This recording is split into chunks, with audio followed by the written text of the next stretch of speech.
श्री शिवाय नमस्तुभ्यम दोस्तों। हर हर महादेव, जय महाकाल। मैं प्रतिभा शर्मा एक बार फिर से स्वागत करती हूँ आप सबका मेरे YouTube चैनल पर। दोस्तों, सभी को पता है कि 12 अप्रैल बहुत ही खास, बहुत ही विशेष दिन हो जाता है पूरे विश्व में।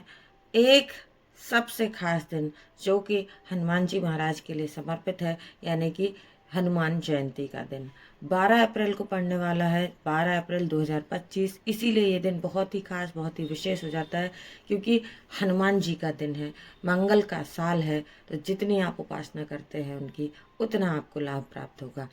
दोस्तों, मैं बहुत सारे वीडियो आप सबके साथ शेयर कर चुकी हूँ हनुमान जयंती पर। क्या कुछ उपाय आपको करना चाहिए, कैसे भगवान की पूजन अर्चन आपको करना चाहिए, और अगर आपकी कोई इच्छाएं, मनोकामनाएं हैं जो कि पूरी नहीं हो रही हैं और आपके काम अटक रहे हैं, तो आपको क्या उपाय करने चाहिए, कैसे हनुमान जी महाराज की कृपा प्राप्त की जा सकती है, इसके वीडियो बहुत सारे मैं आप सबके साथ शेयर कर चुकी हूँ।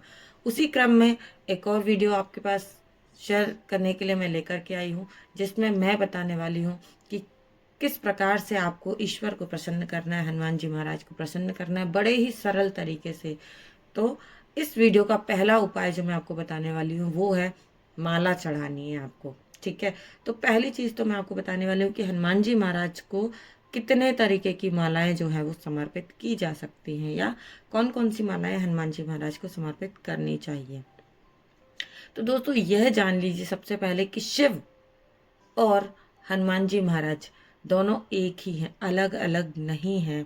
हनुमान जी को शिव का ही रुद्र स्वरूप कहा जाता है, जो है वो हनुमान जी शिव के ही एक रूप है। दोनों में कोई अंतर नहीं है। इसलिए चाहे तो आप श्री शिवाय नमस्तुभ्यम करें या जय हनुमान कहें, एक ही बात है। ईश्वर तो एक ही है। तो 11वां अवतार जो कहा जाता है शिव का, वो हनुमान जी महाराज हैं। अब हनुमान जी महाराज को कितने प्रकार की मालाएं समर्पित होती है ये जान लीजिएगा दोस्तों।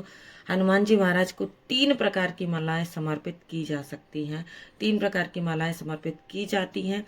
अलग अलग जो उपाय होते हैं उनके अनुरूप मालाएं समर्पित की जाती हैं। तो पहला जो है मैं आपको यहाँ पर बताने वाली हूँ, आंकड़े की पुष्प की जो होती है। कुछ लोग पुष्प चढ़ाते हैं, कुछ लोग पत्ते चढ़ाते हैं, पर यहाँ पर आंकड़े के पत्ते जो होते हैं उसकी माला जो हनुमान जी महाराज को समर्पित की जाती है।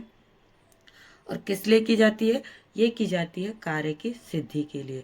तो अगर आपका कोई कार्य हो नहीं रहा है, कोई कार्य अटक रहा है, आपकी कोई इच्छा मनोकामना है, कोई आपकी कार्य सिद्धि नहीं हो पा रही है, अभी भी आपके कार्य रुके हुए हैं, तो दोस्तों 12 अप्रैल नज़दीक ही है ना। आप इस उपाय को ज़रूर कीजिएगा और आपका कार्य जो भी अटक रहा था वो ज़रूर होगा। आपकी कार्य में सिद्धि ज़रूर आपको प्राप्त होगी। हनुमान जी महाराज का आपको आशीर्वाद ज़रूर मिलेगा। करना क्या है, कैसे करना है, ये समझ लीजिएगा।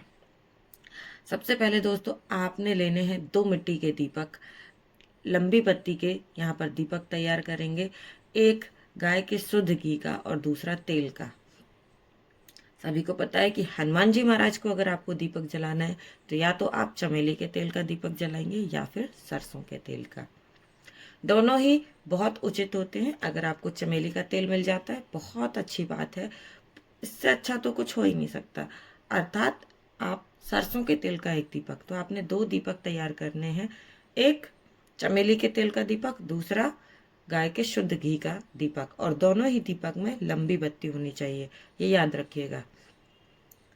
साथ ही साथ हमें यहाँ पर तैयार करनी है आंकड़े के पत्तों की माला। पुष्प का प्रयोग नहीं है इसमें, आंकड़े के जो पत्ते पत्ते होते हैं उनका प्रयोग करेंगे हम।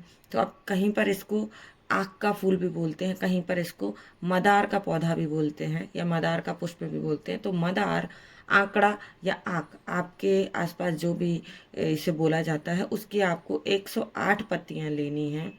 कितनी लेनी है? गिन करके 108 पत्तियां, और 108 पत्तियों की एक माला तैयार करनी है। माला कैसे तैयार करते हैं ये भी बता देती हूँ आपको। पत्तों को आपको सुई धागे से सिलना नहीं है ना। पत्तों को सुई धागे से सिलना नहीं है। उसके ऊपर आपको सबसे पहले तो राम राम लिखना है। तो राम राम कैसे लिखेंगे? सीता राम सीता राम सीता राम। तो छोटी सी कटोरी में जो सिंदूर हनुमान जी महाराज को समर्पित होता है, उस सिंदूर को आप चमेली के तेल से घोल लीजिए, यानी कि लिक्विड में थोड़ा सा बना लीजिए गाढ़ा पेस्ट, और किसी लकड़ी की मदद से हर एक पत्ते पर आपको लिखना है सीताराम सीताराम सीताराम। अब कितने पत्तों की माला बनानी है? 108। तो 108 में से एक पत्ता आपको अलग रख लेना है, जिसको खाली रखना है, उसमें आपको कुछ भी नहीं लिखना है। यानी कि 107 पत्तों पर आपको सीताराम सीताराम सीताराम लिखना है और एक पत्ता बिल्कुल अलग रख देना है। जब आपने इन सब में सीताराम लिख लिया तो आपने धागा लेना है। धागा कौन सा ले सकते हैं? जो कच्चा सूत होता है, हाथ में बांधने वाला लच्छा होता है, ऐसा कोई भी धागा ले लीजिएगा, या किसी भी प्रकार का धागा जो आपके पास अवेलेबल है। धागे में आपने पत्ते को ऐसे गोल गोल बनाना है, पाइप के जैसा उसको रोल बना लेना है और धागे को लपेटते जाना है। जैसे कि मैंने एक बार आपको वीडियो में बताया है कि आप लौंग की माला कैसे बना सकते हैं, उसी प्रकार आपको पत्तों को लपेट लपेट कर धागा में और 108 पत्तों की माला बनानी है। जो एक पत्ता आपका खाली पत्ता है उसको कब लगाना है, कैसे लगाना है, ये ध्यान से सुनिएगा। सारे पत्ते आप लगाते जाइए, सीताराम बोलते जाइए, लिखते जाइए, माला बनाते जाइए। जो एक आखिरी पत्ता आपका सीताराम जिस पे नहीं लिखना है, उस पत्ते को अपने दोनों हाथों में रखिएगा। खाली पत्ते को अपने दोनों हाथों की गदेली से ऐसे कवर कर लेना है आपको, और उसके बाद हनुमान जी महाराज का स्मरण करते हुए श्री हनुमान जी महाराज से अपनी इच्छा, अपनी मनोकामना, जो भी आपकी विश है, जो भी आपकी कार्य सिद्धि नहीं हो पा रही, उस कार्य की बताना है, उसके बारे में प्रार्थना करना है हनुमान जी महाराज को कि हे हनुमान जी महाराज, ये हमारा कार्य सिद्ध नहीं हो पा रहा है, अपनी कृपा हमारे ऊपर बनाए, और उस पत्ते को आपको उस माला में लगा देना है।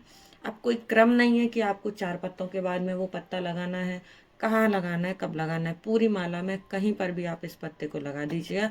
बस जब भी इस पत्ते को आप लगाएं तो दोनों हाथों में रखने के बाद में, और आपको भगवान से अपनी इच्छा कह देनी है, अपनी मनोकामना, अपनी विश कहनी है, और फिर उस पत्ते को भी रोल बना करके माला में लगा देना है। और इसको ले जा कर के जहाँ कहीं भी आपके घर के आसपास में हनुमान जी महाराज का मंदिर है, वहाँ पहुँच जाइए। पहुँच करके आपको ये माला जो है वो हनुमान जी महाराज को चढ़ा देनी है। बहुत अच्छी बात है अगर आप एक हनुमान चालीसा का पाठ कर सकें या सुंदरकांड का पाठ कर सकें तो बहुत ही अच्छी बात है, सोने पर सुहागा है। तो इतना करने के बाद में जो आप दीपक लेकर के गए हैं, वो 2 दीपक आपको हनुमान जी महाराज के समक्ष रख कर के प्रज्वलित कर देने हैं, और वहाँ बैठ कर के हनुमान जी महाराज से अपनी कामना करनी है कि हे ईश्वर, आपकी दया दृष्टि, आपकी कृपा हम पर बनाए रखें, और ये हमारा कार्य सिद्ध नहीं हो पा रहा है तो इसके लिए आपका आशीर्वाद प्रदान करें। ऐसी कामना कर करके आपको इस उपाय को करना चाहिए दोस्तों। और यकीन मानिए कि इतना खास, इतना विशेष और इतने सरल स्वभाव के हमारे हनुमान जी महाराज हैं कि आपके ऊपर अपनी दया दृष्टि जरूर डालेंगे, और जो कार्य आपका नहीं हो रहा है, जो इच्छा मनोकामना आपकी रुक रही है, वो ज़रूर से पूरी होगी। तो दोस्तों, यहाँ पर मैंने आपको एक पहली माला जो बताई है आंकड़े के पुष्प की या मदार के, जिसको पुष्प बोलते हैं, तो उसकी पत्तियां लेनी है हमें, पुष्प नहीं लेना है ना। आंकड़े की पत्तियां या मदार का जो पेड़ होता है उसकी पत्तियों की माला का आप उपयोग कीजिएगा इस हनुमान जयंती पर, और देखिए कि आपको कितना चमत्कारिक लाभ मिलता है। पूज्य गुरु जी की कथा को सुनकर के मैं वीडियो के माध्यम से यह जानकारी आप तक पहुंचाती हूँ दोस्तों, और उम्मीद करती हूँ कि वीडियो आपको अच्छा लगता होगा। तो वीडियो अगर अच्छा लगे तो कमेंट में हनुमान जी महाराज का एक नाम जरूर लिखिएगा। बहुत सारे नाम हैं उनके, गतिमान, रतिमान, जो भी नाम आपको लगे, या फिर जय श्री राम जरूर लिखिएगा, और बताइएगा कि वीडियो आपको कैसा लगा। ऐसी ही महत्वपूर्ण जानकारियाँ देखने के लिए और अगले 2 वीडियो ज़रूर देखिएगा, जिनमें मैं बताने वाली हूँ कि आप हनुमान जी महाराज को कैसे बेलपत्र की माला पहना सकते हैं, और कैसे उनको जो है पीपल की माला पहनाई जाती है, और किस प्रकार आपको लाभ मिलता है इस, जिनमें मैं शेयर करने वाली हूँ कि हनुमान जी महाराज को और कौन सी 2 मालाएं समर्पित की जाती हैं, किस कार्य की सिद्धि के लिए, कौन सी मनोकामना, कौन सी विश पूर्ण करने के लिए आपको इन मालाओं का प्रयोग करना चाहिए। इस हनुमान जयंती पर इस उपाय को ज़रूर कीजिएगा दोस्तों, आपको अवश्य लाभ मिलेगा। ऐसी महत्वपूर्ण जानकारियाँ देखने और सुनने के लिए मेरे साथ बने रहें। मिलेंगे अगले वीडियो में, तब तक के लिए श्री शिवाय नमस्तुभ्यम। हर हर महादेव। जय महाकाल। जय श्री राम।